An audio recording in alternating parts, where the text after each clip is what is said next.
ഓരോ കുട്ടിയും രാവും പകലും ഉറക്കമൊഴിച്ചിരുന്ന് പഠിച്ച് 10ാം ക്ലാസ്സിൽ ഉന്നത വിജയം പ്രതീക്ഷിച്ച് പരീക്ഷ എഴുതി റിസൾട്ടിനായി കാത്തിരിക്കുമ്പോൾ അവർക്കുള്ള ആത്മവിശ്വാസത്തിൻ്റെ വാക്കായി അവർ പറയും, എനിക്ക് എല്ലാ വിഷയത്തിലും ഫുൾ A+. അത് വെറും വാക്കല്ല.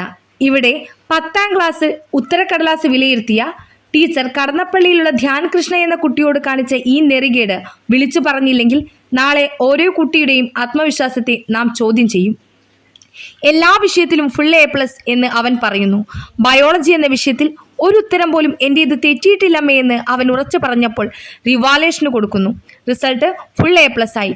ആൻസർ ഷീറ്റ് കോപ്പി കണ്ടപ്പോഴാണ് ഞെട്ടലോടെ ആ നെറികേട് കണ്ടത്. ഫസ്റ്റ് കോളത്തിൽ 23, സെക്കൻഡ് കോളത്തിൽ 17, ടോട്ടൽ കോളത്തിൽ 30 മാർക്ക്. 23ഉം 17ഉം കൂട്ടി 30 എന്നെഴുതിയ ആ വെൽ എഡ്യൂക്കേറ്റഡ് ആയ ആ ടീച്ചറെന്ന് വിളിക്കണോ? കൂട്ടാൻ പോലും അറിയാത്ത വിവരമില്ലാത്ത അധ്യാപകരാണോ 10ാം ക്ലാസ്സിന്റെ ആൻസർ ഷീറ്റ് വിലയിരുത്തേണ്ടത്? വളരെ ശ്രദ്ധയോടെ നോക്കേണ്ട ഒന്നാണ് 10ാം ക്ലാസ്സിന്റെ ഉത്തരക്കടലാസ് എന്ന സാമാന്യ ബോധം പോലും ഇല്ലാത്ത ടീച്ചറോട് ഒന്നുകൂടി ഓർമ്മപ്പെടുത്താം. ഓരോ കുട്ടിയുടെയും ഭാവിയിലേക്കുള്ള ചവിട്ടുപടിയാണ് 10ാം ക്ലാസ്. ഇവിടെ ഇങ്ങനെയുള്ള നെറികേട് കാണുമ്പോൾ എന്തിനാണ് പഠിക്കുന്നതെന്ന് ഓരോ കുട്ടിയും നാളെ ചോദിക്കാതിരിക്കാൻ പ്രതികരിച്ചില്ലെങ്കിൽ നാളെ ഓരോ കുട്ടിക്കും ഇതുപോലൊരു അനുഭവം ഉണ്ടാകും. നിങ്ങളുടെ മക്കൾ ആത്മവിശ്വാസത്തോടെ എനിക്ക് എല്ലാ വിഷയത്തിലും ഫുൾ A+ എന്ന് പറയുന്നുവെങ്കിൽ തീർച്ചയായും അവരുടെ വാക്കുകൾ കേൾക്കാതെ പോകരുത്.